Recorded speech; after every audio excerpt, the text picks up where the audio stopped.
Welcome, world. Welcome once again to Tuesday Talk with Key West Lou. I am your host, Louis Patrone. Well, this has been a crazy week. Every week's a crazy week, but I think this is one of the craziest worldwide. All kinds of things are happening in this country, especially with this political thing. So what I'm going to do tonight is I'm going to start in North Carolina, and you're not going to believe what I'm going to tell you about North Carolina. And then we're going to jump over to the Philippines, then to Turkey, and we're going to make a stop in Syria. And then we're coming back to the United States, and I'll be staying into the United States for the balance of the show. So let's begin with North Carolina. When I was growing up, and what I'm going to talk about now is things have become too socially correct, too politically correct. When I was growing up, boys were boys and girls were girls. And I had boyfriends, and as you got older, you had girlfriends. And girlfriends had girlfriends, and they had boyfriends. And my generation, because of my age, I'm 81, my generation, even to this day, I can remember, I'm in my 50s and 60s, and if it was girls' night out, my wife would say, I'm going out with the girls tonight. And I was going out. When I went out, I'd be with the boys. The boys are playing golf because that's the way it was. Well, we're not supposed to talk that way today, and I find it strange. What can I tell you? Now, here's what's happening in North Carolina.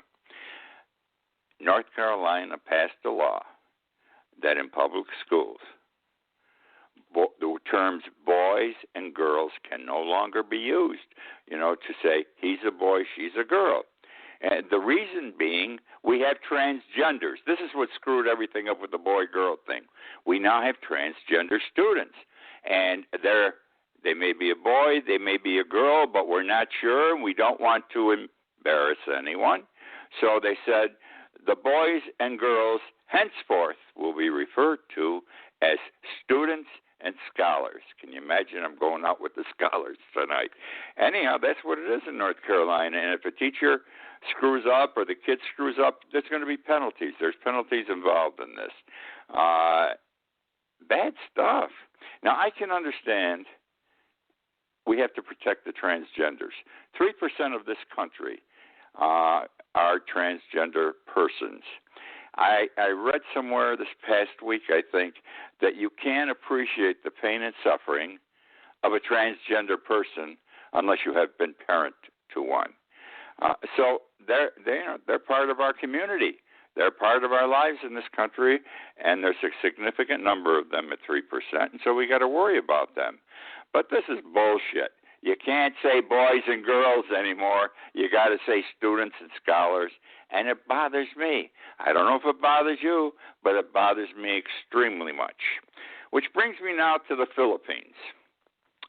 Would you believe there is a Donald Trump in the Philippines? I swear to God, listen to what I'm going to share with you. He was just elected last May as president of the Philippines. Rodrigo Duarte.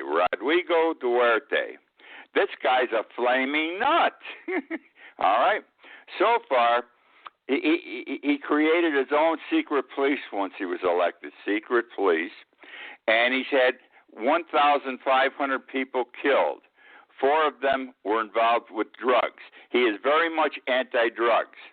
And he sends these people out, these secret police, to kill the drug dealers and to kill other people who he does not think are good for him or the country.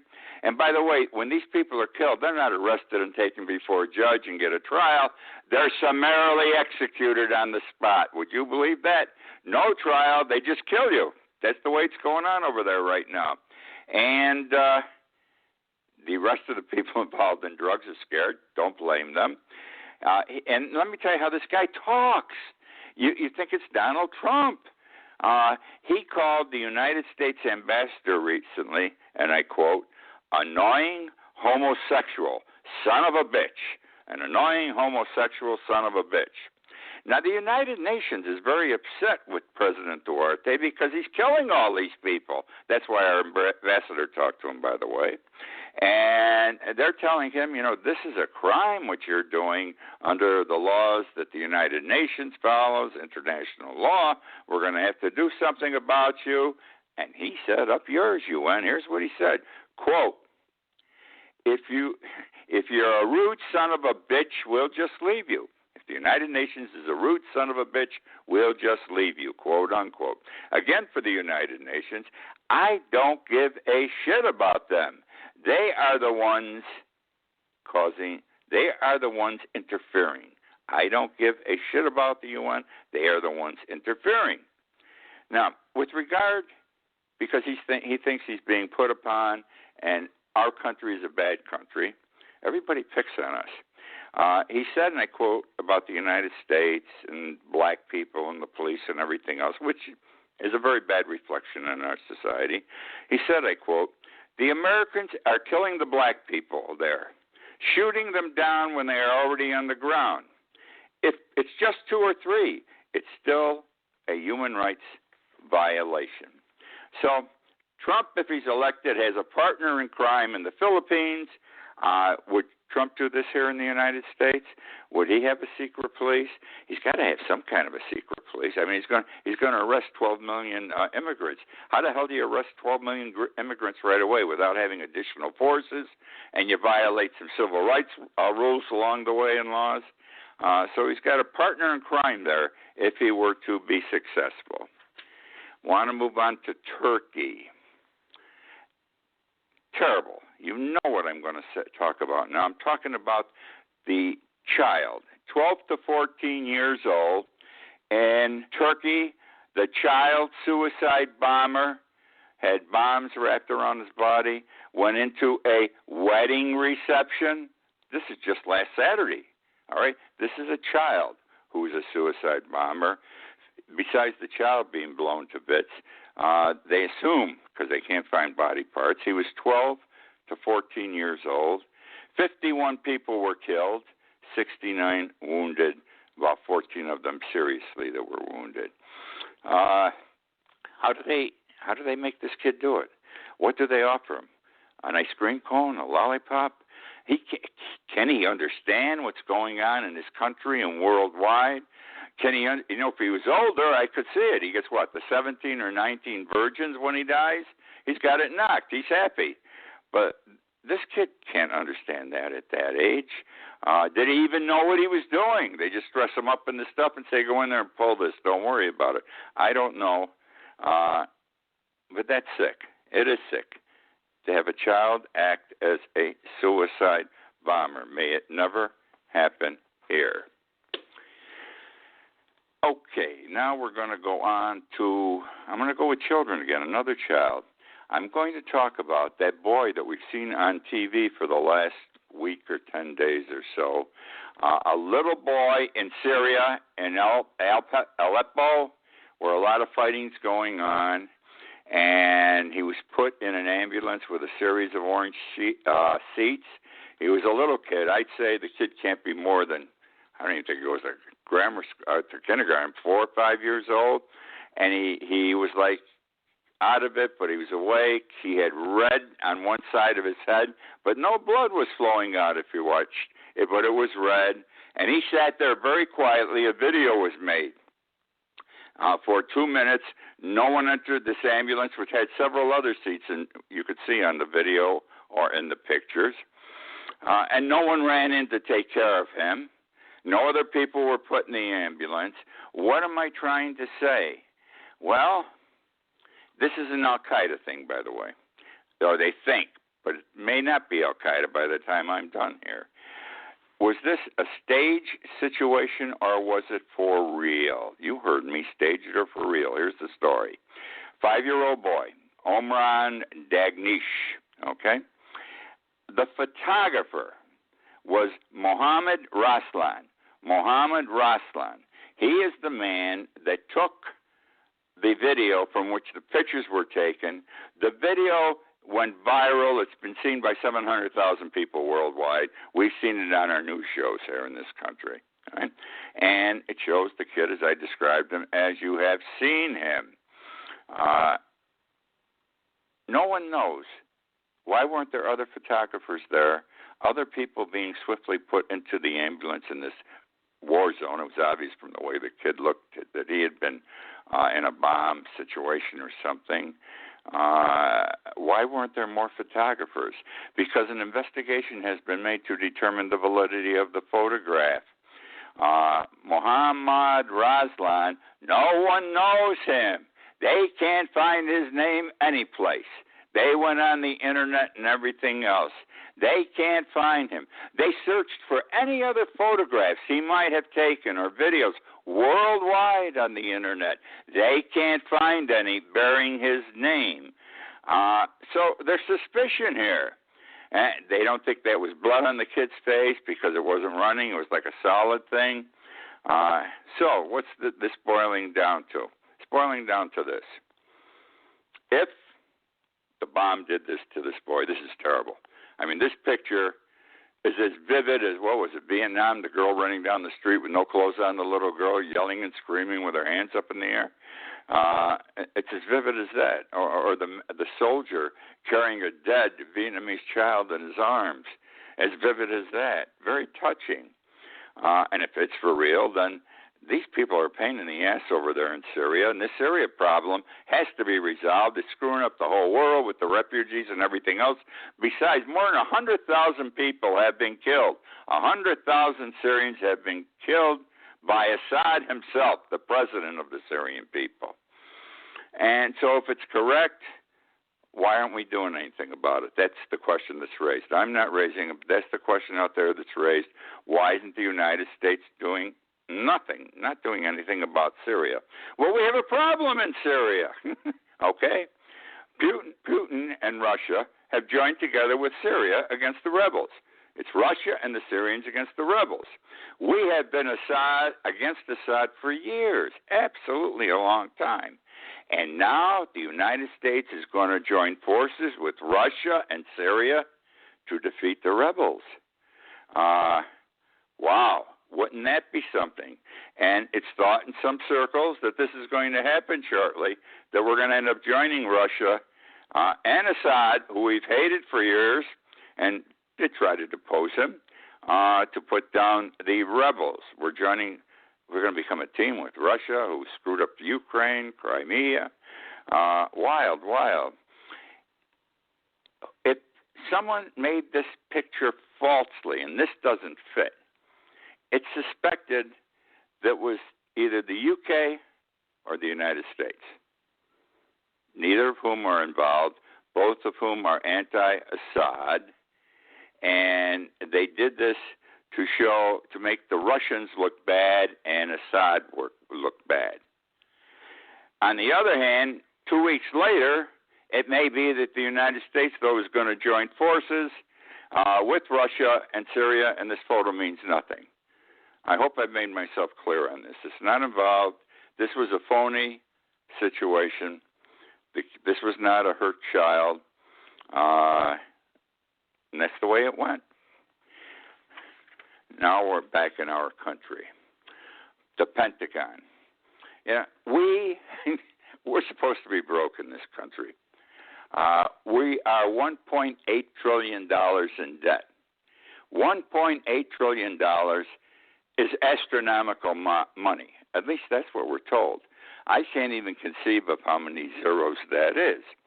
And it's breaking our back, we're told, especially by the Republicans, economically. We got to cut Social Security, got to cut Medicare, got to get rid of Obamacare. Wow, because we can't live with $1.8 trillion, and it's only going to go up and up and up. We got to take steps to reduce it.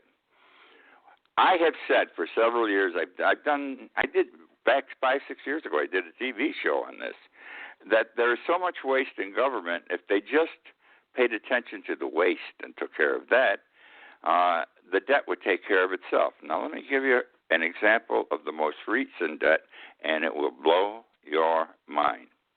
For fiscal year 2015, this past year, the Pentagon cannot account for $6.5 million out of their budget. $6.5 trillion. That's better than 3 times the national debt, which is $1.8 trillion. They can't account for $6.5 trillion of taxpayer money for 1 year. This is based upon the Inspector General's report that came out for 2015. The problem seems to be the Pentagon says, gee whiz, we can't find the paperwork, the documentation that goes with this money. We're sure we spent it for defense, but we don't know where. $6.5 trillion. Now, if you or I screwed up on our income tax, and the amount might only be $3,000, or it could be $300,000, which is small, minute in comparison to $6.5 trillion, the IRS would be on our ass immediately. You'd be under audit and so forth, okay? You don't have to be a Donald Trump to be audited. Little people are audited. In fact, if you look at the records, you will find in the last 5 years, more people making minimal monies have been audited rather than those making big dollars with big returns, because the IRS does not have sufficient staff to go after the big guys, so they go after the little guys that are easy to get.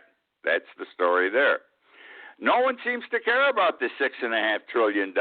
I care. I hope you care. Again, it's more than the national debt, and this information's been available a couple of months. I just found it. I just came up with it. And nobody seems to care. $6.5 trillion, more than 3 times the national debt. Do you know if we could find that $6.5 trillion, most of it or some of it would probably go against the wipe out the national debt. Okay? Our economy, our new economy. Our economy's in better shape than it was 7.5 years ago when Obama took office for the first time. We know that. You can't argue. You can hate Obama, but we were in such bad shape when he first took office. What was it, 10% unemployment? Now it's 4.8 or 4.9, which is a healthy number, always has been considered such. More people are working. Many in the working class, most not making what they used to make, but at least they're working and making something. The rich have stayed rich. But the economy is in better shape. The problem is the fallout from the quality of the economy today is only affecting the rich. That 1% is not affecting the 99%. In any event, on the numbers, it looks like the economy is good. The economy is measured by many things in this country. Two of the items are new house sales, home sales. It could be a used house, home sales, and durable goods. The numbers came out for new house sales for the month of July this week. For the month of July, new house sales in the United States were the highest they have been for any month since October 2007. Since October 2007, this is the highest that new house sales have been. That's wild, boy. Why is it like this? They say it's because the interest rates are low. People like to borrow money at a low interest rate. And there just are not enough houses to go around. I wasn't aware of this. There are not enough houses to go around to satisfy the people who want to buy new homes. On Thursday of this week, in 2 days, the numbers are going to come out on durable goods. If the durable goods number is as good as, or just plain good as the new house sales, we're in pretty good shape economically by the standards that the economists use. Now, let's talk about federal prisons. I have written about this. I got to say it when it's happened. I've been doing this now for 10, 12 years. I did a TV show on this too. I did a blog talk radio show, this show on it also. I've written about it several times. We're into private prisons in this country. I've been into this for 4 or 5 years. Private prisons. It was determined by some people who were smarter than everyone else that the government could save money by contracting with a private company to operate the jails. Well, it hasn't worked, and the federal government is recognizing it, and it's about time they're doing something about it. The federal government announced last week, I think it was Thursday or Friday, we're not doing business anymore with private prisons. We're terminating our contracts as quickly as we can. Why? Well, there's a lot of reasons. One, they become debtor prisons. You're not supposed to go to jail because you're broke. You're supposed to go to jail because you commit a crime. What happens is bail is set. All right? Bail is set. If you pay, you have no problem. You don't go to jail. The purpose of bail is to keep you out of jail because at the time bail is set, it is determined that you are presumed to be innocent. If you can't pay it, the judge turns this over to the private prison people because they run the bail part, and they make an arrangement with you to pay over a period of time. If you fail to make a monthly payment, for example, you are immediately put in jail. You are immediately put in jail. They don't have to go back to the judge, the private prisons. They do it on their own, the private prison company, okay? And the other problem is the prisoners pay for everything. Under the system with the private prisons and the contracts, the judges pay, his staff's salary pay for the time this man's in court, the paperwork, all that is no longer the headache of the community, the municipality. The private prisons charge that off to the prisoner. And if he doesn't pay that as he's going along, his time in jail is extended. Now, how can he pay off this debt if he is in jail and not working? Okay? Simple, okay? So they pay for the court costs. They pay for their room and board. They pay for their jail cell. They pay for their bed. Certain dollars are allocated for all of these items. The courts love this. The judges love it because the responsibility for all of this and the headaches for all of this are taken off their shoulders. What has happened? We've had graft. Judges, and several judges have been convicted in the United States of this. I started on this 4 or 5 years ago when the first 2 judges were convicted in New Jersey. The judges are taking bribes from the private prison companies to send people to jail instead of releasing them, putting them on probation, and so forth. For every person who goes to jail, certain judges, not a lot, but there have been, have taken a kickback. In the millions, it turns out to be. And they're doing 20 or several of these former judges. The medical they get in prison is supposed to be the best. Absolutely. Supreme Court said this 3 years ago. The best medicine prisoners get, especially in federal courts, the medical attention is poor in these private prisons, and anything they get is added on to the bill of the prisoner. You know, he might go in there owing $300 in bail. In order to get out, it might cost him $12,000 or $15,000 because of everything that happens in between. The interest on all this stuff, and he can't pay for his board when it comes up, his room and board, et cetera, et cetera. This is an abuse big time.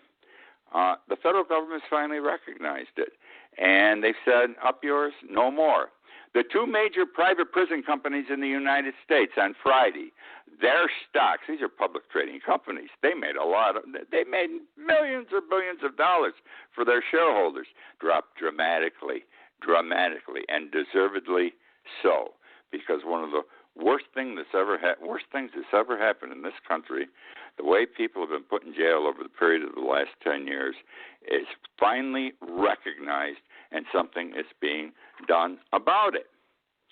Now, I want to talk quickly about, I got a lot of stuff here, and I only got 5 minutes. What am I going to hit with here? Well, it's all the stuff's interesting. That's why I'm just leaping through my notes. Bear with me a minute. Let me talk about some police screw-ups that have occurred recently. First of all, because bad things are going on with policemen, bad things are going on with people out on the street. A Deputy of the Year, Kenneth Hatch III, Sheriff's Department, Lincoln City, Maine, 42 years old, Deputy of the Year, had sex with 3 girls, one of them 6 years old. This is a highly decorated police officer. He has been arrested and charged with 21 counts of sex crimes. And the way he induced these 3, I'm using girls because they were young kids, how he induced these 3 girls to have sex with him was drugs, alcohol, cigarettes. And one of the evidences about the drugs involved marijuana. When the police make an arrest and they pick up a couple ounces of marijuana or a pound of marijuana, it goes in a plastic box, a bag marked evidence, and it's put in some room that nobody's supposed to touch anything in a police station. Well, he took the evidence bag with the marijuana in it out of the pot room or the evidence room, and he was giving the kids the marijuana out of that. Then we have the Chicago school district that's been sued recently. 6-year-old girl, she took candy off the teacher's desk. The security guard got involved. He handcuffed the 6-year-old girl for taking candy off the teacher's desk and put her in a stairwell next to the boilers for an hour. Mother's pissed off, suing the city of Chicago. She said, what happened to her? When I went to school and I did something wrong, I stood in the corner, and then they used to take my hand sometimes, and with the sharper edge of the ruler, do it across my knuckles. That's the way it was. And if I went home and complained, my father said, you did something wrong, it's good. Anyhow, the other thing is, recently, last day or two, a police officer shot a deaf man who was trying to use sign language to tell me he didn't understand him, apparently, in front of his own house. The police officer chased him, though. No one knows yet why the chase went on between the vehicles. The deaf man refused to stop. Maybe he didn't hear the siren. I don't know. The guy can't hear. And now he kills a deaf man. I want to tell you quickly what's happening with black gang members, and this is wrong. Black Lives Matter group, Black Lives Matter. We're in Charleston. They beat up a white man. There was a black woman on the side of a road. She was waving to this driver who came by. His name was Brandon Ryder. He stopped. He didn't know what was wrong with her. She says, help me. She got in the car. And they went a few hundred feet, and then she says, oh, stop, let me out. And as she was getting out, the guy had some money on the counter. She grabbed the money and got out of the car. He got out of the car to run after her to get his money back, and 2 black gentlemen stopped him, and he tried to run from them, and he ran into a large group of black men, okay? And these guys beat the hell out of Brandon, okay? And while they were beating him, okay, they were chanting Black Lives Matter. He ended up with 12 large staples in his head. You got to see the picture of this guy. And turned out it was a gang initiation for the group Black Lives Matter. It was a group gang. They describe it as a gang initiation. And that's why this happened. My problem is there was no media on this. And the problem of the media, the problem that's coming up is why wasn't it on TV, on the news, in the papers, etc.? Why was this kept from us? Because this is bad shit, excuse the way I put it. In Milwaukee last week, where they're having all this trouble, Black Lives Matter supporters were chanting Black Lives Matter, and they were also chanting hurt white people. Hurt white people. And what did they do? They shot an 18-year-old in the neck. Okay, that's my show for the week. Hope you enjoyed it. I trust some of what I shared with you, you found interesting. I enjoy doing the show. I say this every week. I enjoy you listening in. It's interesting how the following to the show is growing. Not only do I have advertisers, as you know, which shocks me. We've only been on the air 2 years. Now I'm getting comments. People are writing into me and saying, I like this, I don't like that. If you want to comment. I'd be happy to hear from you, good, bad, or indifferent. I do a blog. I write a blog every morning. It's KeyWestLou.com. KeyWestLou.com. You may want to read it. A little politics, a little social stuff, a lot of Key West life. Dancing, drinking, all that kind of crazy stuff. Why people come to Key West. Would be pleased if you would read it. The show is archived. Most of you listen to it archived on Blog Talk Radio, YouTube, and it's linked to Key West Lou. Again, thank you for joining me. I look forward to being with you next week.